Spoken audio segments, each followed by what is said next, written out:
People vote for who they like, who they want to sit down and have a beer with. Nothing DeSantis has done right now says I want to sit down, or even a Republican voter wants to sit down and have a beer with him. I certainly want him there if there's a hurricane or a disaster. He's really good at that. He's not moving in the polls, and he's got to figure out a way to either go through Donald Trump or figure out how to be more likable and comfortable campaigning nationwide. What about this idea of using the legislature? So basically the idea, and it was a little cockamamie, but we'll entertain it. There was a claque of lawmakers in Georgia that said we're going to defund the Fulton County DA's office to punish them for prosecuting Donald Trump. Is that a thing? Could that actually work if they had legislative support for it?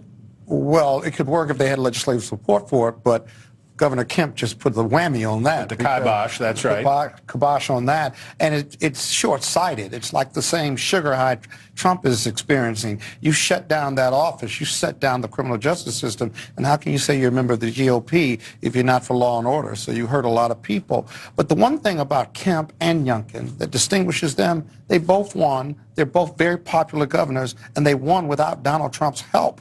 And so that's the future of the Republican Party. If I was a Republican, that's where I would be looking, and they're proving it every day. That right wing of the Republican Party, they believe something, they tell themselves it over and over again, and the more they tell themselves they want it to be right and correct, and then they articulate it over and over again that takes on a life of its own.